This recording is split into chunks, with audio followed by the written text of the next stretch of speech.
அப்பா இறந்து 1 வருஷம் ஆயிடுச்சு, இன்னும் அழுதுட்டு இருக்காங்க. நிறைய பேர் கிண்டல் பண்ணுறான். இந்த உயிர் கடைசி செகண்ட் உலகத்தில் இருக்க எங்கள் அப்பாவை நினச்சிட்டே தான் இருப்பேன். சின்ன வயசுலேருந்து எங்கள் அப்பாவை ரசித்து ரசித்து ரசித்து ரசித்து எனக்குள்ளே ஏற்றிக்கிட்டு இந்த இடத்துல நம்ம நிற்கிறேன்னா கேப்டன் எங்கேயும் இல்லை, நம்ம கூட தான் இருக்கார். துளசி கூட வாசம் மாறினால் மாறும், ஆனால் தவசி புள்ள வார்த்தை மாறக்கூடாது. கேப்டனோட 100வது படம். ஆனால் கேப்டன் மறைந்து ரீரிலீஸ் ஆகி இது கேப்டனோட முதல் படமாக நம்ம எல்லாருமே அதை கொண்டாடணும். இந்த கேப்டன் பிரபாகருக்கு இந்த விஜய் பிரபாகர் கண்டிப்பாக வரணும். அப்பா இல்லாத நேரத்தில் இந்த விஜய் பிரபாகர் கண்டிப்பாக இங்கே இருக்கணும். அனைவருக்கும் வணக்கம். கேப்டன் பிரபாகர் இந்த படம் பார்த்தீங்கன்னா உண்மையிலேயே ஒரு தமிழ் சினிமாவில் எவர் கிரீன் படம். இன்றைக்கும் ஒரு அசைக்க முடியாத ஒரு டைட்டில். இந்த இந்த இந்த க்ரூ இருக்காங்கன்னா அது மிகையாகாது. அன்றைக்கி கேப்டனும் சரி, பப்பானா லைக் ராவுத்தர் சாரை வந்து நான் சின்ன வயசுலேருந்து பப்பா அப்படின்னு கூப்பிடுவேன். அது ஏன்னு எனக்கும் தெரியாது, அது பப்பான்னு தான் அவரை நான் கூப்பிடுவேன். அது பாப்பான்றது வந்து சின்ன வயசில் பப்பாவாக மாறிடுச்சு எனக்கு தெரியல, அதனால் அதை அப்பான்னு தான் அவரை நான் கூப்பிடுவேன். ஸோ கேப்டனும் ராவுத்தர் வாப்பாவும் 2 பேரும் ஒரு மிகப்பெரிய ஒரு படத்தை உருவாக்குறதுக்கு முக்கியமான காரணமாக இருந்த செல்வமணி சாரும் இந்த நேரத்தில் நான் சொல்லிக்கிறேன். இந்த கேப்டன் பிரபாகரன் நீங்கள் பார்த்தீங்கன்னா இது கேப்டனோட 100வது படம். ஆனால் கேப்டன் மறைந்து ரீரிலீஸ் ஆகி இது கேப்டனோட முதல் படமாக நம்ம எல்லாருமே அதை கொண்டாடணும். கேப்டன் நடித்தது 156 படம்.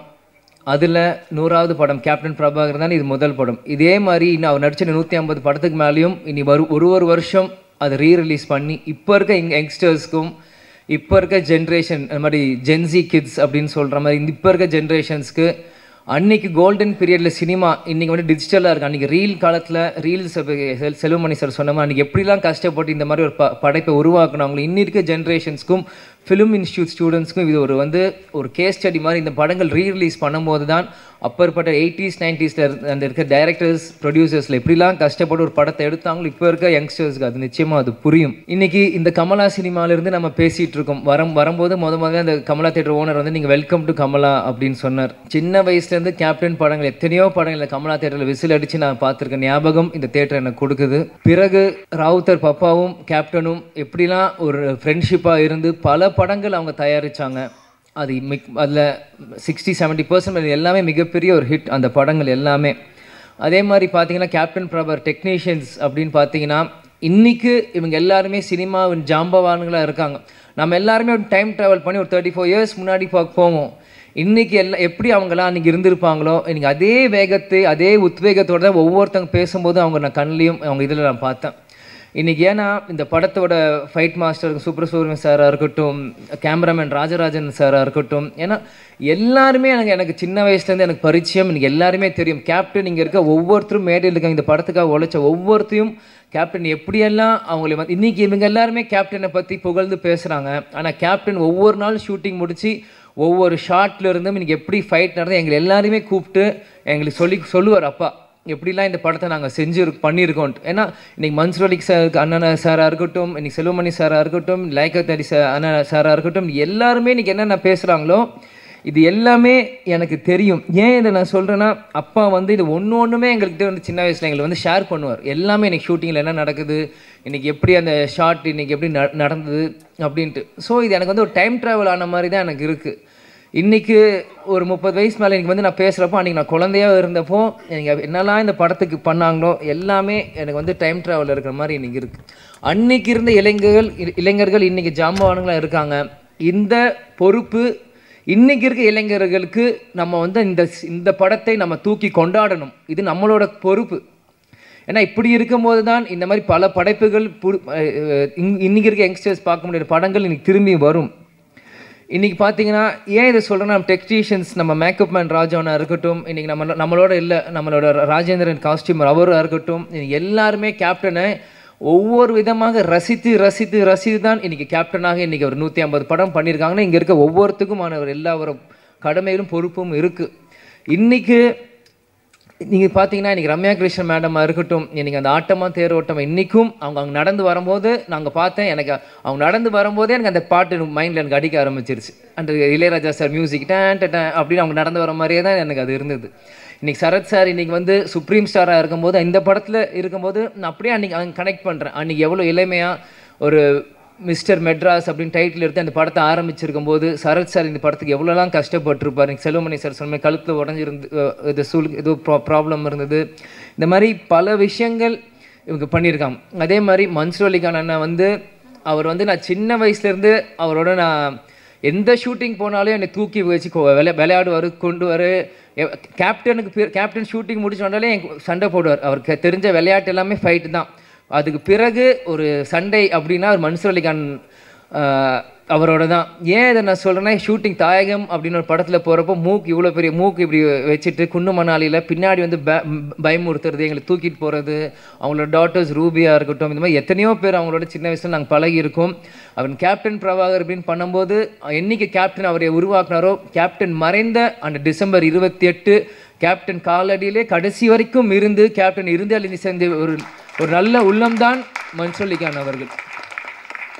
இந்த மாதிரி இது வந்து எனக்கு வந்து இது வந்து ஒரு படத்துக்காக நான் வந்து பேசுகிறனோ இல்லை இவங்க டெக்னீஷியன்ஸ் அவங்களுக்கு முன்னாடி பேசுகிறோம் எனக்கு இல்லை. இவங்க எல்லாருமே எனக்கு ஒரு ஃபேமிலி மாதிரி தான் எனக்கு தெரியுறாங்க. ஏன்னா செல்வமணி சார் நான் அவர் சொன்ன மாதிரி அவர் எப்பயுமே அவர் காரில் வருவார், அவர் வீட்டுக்கு போவார், ஹாய் சொல்லுவார், ஹலோ அங்கிள் நாங்கள் சொல்லுவோம், நாங்கள் விளையாடிட்டு இருப்போம். சிவா சாராக இருக்கட்டும், இன்னைக்கு யாராக இருக்கட்டும், நாங்கள் சின்ன வயசுலேருந்து அவங்கள சுற்றி தான் நாங்கள் வளர்ந்துருக்கோம். இன்றைக்கி ஒரு அடுத்த ஒரு தலைமுறை வரும்போது என்னை முன்னிலைப்படுத்தி என்னை கொண்டு வரும்போது உண்மையிலே எனக்கு ரொம்ப ஒரு கௌரவமான ஒரு பெருமையான விஷயமாக இதை நான் பார்க்குறேன். நிச்சயமாக ஏன்னா நான் எப்பயுமே அப்பா கிட்ட கேட்பேன், எனக்கு எதுக்கு விஜய் பிரபாகரன் பேர் வச்சிங்க, அவனுக்கு சண்முக பாண்டியன் வச்சு. ஏன்னா ஸ்கூலில் எல்லாருமே கேட்பாங்க. இப்போ இருக்கும்போது ஸ்கூலில் படிக்கும்போது what is your father's surname last நேம்ன்றபோது விஜய் பிரபாகர் அப்படின்னு நான் சொல்லுவேன். விஜயகாந்த் எதுக்கு உங்களுக்கு காந்த்னு வைக்கல, பிரபாகர்னு வச்சிங்க அப்படின்னு எல்லாரும் கேட்பாங்க. அப்போ நான் சின்ன பையனும் அப்பாட்ட போய் கேட்டேன், எதுக்குப்பா எனக்கு விஜய் பிரபாகரன் பேர் வச்சிங்க அப்படின்னு சொல்லும்போது, இந்த படத்தோட 100வது படம் எடுக்கிறப்போ நீ பிறந்த பிறகு இலங்கை விடுதலை புலி பிரபாகர் அவர் நினைவாக உனக்கு நான் இந்த பேரை வச்சேன் அப்படின்னு. ஆனால் இந்த பேர் உனக்கு இப்போ வச்சது உனக்கு புரியாது, நான் நாளைக்கு இல்லைனாலும் இந்த பேர் பேர் சொல்லி உனக்கு உயர்த்தும் அப்படின்னாரு. எனக்கு சின்ன வயசாக இருக்கும்போது அது எனக்கு பெருசாக எனக்கு புரியல. ஆனால் இன்றைக்கு இந்த படத்துக்கு வந்து இந்த ஆடியோ லான்ச் முன்னாடி உங்கள்கிட்ட பேசும்போது தான் இந்த செகண்ட் தான் எனக்கு 100% அது வந்து நான் உணர்றேன். ஏன்னா இந்த இப்போ இருக்க ப்ரொடியூசர் நம்ம கார்த்திக் டிஸ்ட்ரிபியூட்டர் வந்து போன வாரம் கட்சி ஆஃபீஸில் என்னை வந்து சந்திச்சு இந்த மாதிரி நீங்கள் கண்டிப்பாக இந்த படத்துக்கு நீங்கள் வரணும் ஆடியோ லான்ச்சுன்றப்போ அன்றைக்கி செல்வமணி சாரும் கூப்பிட்ருக்காங்க அப்படின்னு எனக்கு வந்து மறுப்பு சொல்ல முடியல. ஏன்னா என்றைக்குமே நான் நோ சொல்ல மாட்டேன். அன்பால் கூப்பிட்டாங்க எங்கே இருந்தாலும் நான் ஓடி வந்துடுவேன். அன்றைக்கி வந்து கண்டிப்பாக வரணும் அப்படின்னு சொல்லியிருந்தாலும் செல்வமணி சாரே சொல்கிறாரு, படத்தோட டைரக்டர் இவர் சொல்லும் போது நம்ம எப்படி பண்ணுறப்போ, ஆனால் உள்ளம் தேடி இல்லம் நாடி அப்படின்னு சுற்றுப்பயணமும் அன்றைக்கி நம்ம தொடங்க ஆரம்பிச்சிட்டோம். தொடக்கிறப்போ எப்படி சொல்கிறேன்னு தெரியல. முந்தா நேற்று பார்சாதிங்க ஃபோன் கண்டிப்பாக வரணும் அப்படின்னு சொல்லிட்டாங்க. சரி வரேன் அப்படின்னு சொல்லிடுங்கன்றேன். நேற்று திருப்பத்தூரில் பிரச்சாரம் போயிட்டுருக்கோம், பயங்கர மழை, வண்டி வரவே முடியல. என்ன இருந்தாலும் சரி நாளைக்கு பிரச்சாரம் முடிந்து நைட் 10 மணிக்கு மேலே கிளம்பி காலையில் வந்து சேர்ந்து இன்றைக்கி முன்னாடி வந்து நிற்கிறேன். ஏன்னா இதுதான் கேப்டன் எங்களுக்கு கற்றுக் கொடுத்துருக்கிறார். நீ நம்ம குடும்ப விழாவுக்கு போறியோ இல்லையான கவலை இல்லை, உன்னை அன்பால் சினிமாக்காரங்க யார் கூப்பிட்டோம் அந்த செகண்ட் போய் நிற்கணும்ன்ட்டு ஒரு வார்த்தை கொடுத்துட்டோன்னா அங்கே போய் நிற்கணும். இதுதான் சொல்லுவார், துளசி கூட வாசம் மாறினாலும் மாறும், ஆனால் தவசி புல்ல வார்த்தை மாறக்கூடாதுன்னா அது இது ஒரு முன்னுதாரணம். இதுக்காக இந்த 35 வருஷத்துக்கு பிறகும் இந்த படம் வந்து இங்கே ரிலீஸ் ஆகுதுன்னா கண்டிப்பாக அப்பா எனக்கு அந்த பேர் வச்சிருக்காரு. இந்த படத்தை கொண்டாட இன்னைக்கு லட்சக்கணக்கான தமிழர்கள் இன்னைக்கு உலகம் முழுவதும் இருக்காங்க. இந்த இடத்தில் நான் இன்னைக்கு கேப்டன் இல்லை, அன்னைக்கு நான் பிறந்தேன், ஆனால் இன்னைக்கு அப்பா நம்ம கூட இல்லை. இருந்தாலும் நம்ம அந்த இடத்துல போய் நிற்கணும், கேப்டனுக்கு பதிலாக நம்ம அங்கே போய் இருக்கணும். இந்த படத்தை கேப்டன் இல்லாட்டியும் எங்கள் அப்பாவை இந்த விஜய் பிரபாகர் நான் கொண்டாடணும் இந்த யூனிட்டோட சேர்ந்து இன்னைக்கு நான் வந்து இருக்கேன். அம்மா கூட சொன்னாங்க, எதுக்கு ஷம்மு தான் சென்னையில் இருக்கா போட்டேன், இல்லை நான் போகிறேன், நான் வரேன்னு சொல்லிட்டு நான் போகிறேன், எவ்வளோ தூரமாக இருந்தாலும் சரி நான் வரேன், முடிச்சுட்டு நாளைக்கு காலை நான் திரும்பியும் வந்து சுற்றுப்பயணம் நான் கலந்துக்கிறேன். ஆனால் இன்றைக்கி மற்ற எந்த படம்னா கூட நான் யோசிச்சிருப்பேன். ஆனால் இந்த டைட்டில் இந்த கேப்டன் பிரபாகருக்கு இந்த விஜய் பிரபாகர் கண்டிப்பாக வரணும், அப்பா இல்லாத நேரத்தில் இந்த விஜய் பிரபாகர் கண்டிப்பாக இங்கே இருக்கணும் அப்படின்னு சொல்லி வந்து இந்த விழாவில் நான் பங்கேற்றதுக்கு எனக்கு உண்மையிலே ரொம்ப சந்தோஷமாகவும் பெருமையாகவும் இருக்குது. நான் வாழ்ந்த இந்த வாழ்க்கைக்கு முதல் பலன் நான் அடைஞ்சிட்டேன் அப்படின்னு தான் நான் நினைக்கிறேன். ஏன்னா சின்ன வயசுலேருந்து எல்லாருமே என்னை வந்து பிரபாகரன் பிரபாகரன் பிரபாகரன்ற போது நீ அந்த படத்தப்போ பிறந்த அப்பாங்க இல்லை இல்லை நான் எமோஷன் ஆகக்கூடாதுன்னு தான் இருக்கேன்.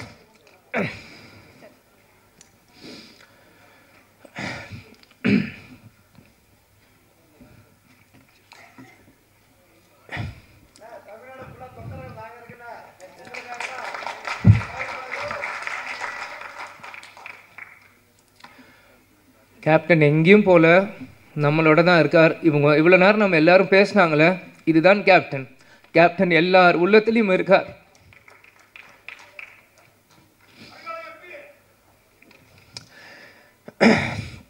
அதெல்லாம் எனக்கு முக்கியம் இல்லை. கடைசி வரைக்கும் நம்ம விஜயகாந்த் பையன்றது எனக்கு பெரிய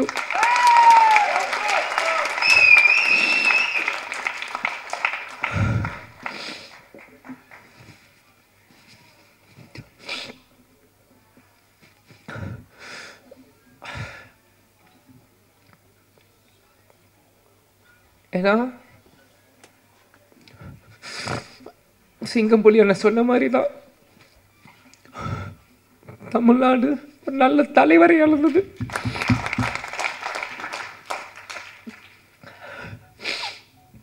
சாரி. ஏன்னா நான் அப்பா இறந்து 1 வருஷம் ஆயிடுச்சு, இன்னும் அழுதுட்டு இருக்காங்க. நிறைய பேர் கிண்டல் பண்ணுறான். இந்த உயிர் கடைசி செகண்ட் உலகத்தில் இருக்க எங்கள் அப்பாவை நினச்சிட்டே தான் இருப்பேன்.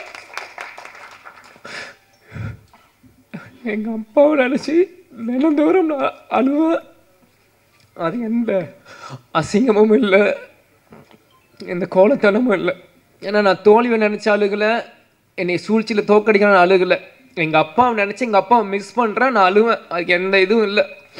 நிச்சயம் கேப்டனோட பிளெஸ்ஸிங் இந்த படத்துக்கு இருக்கும்.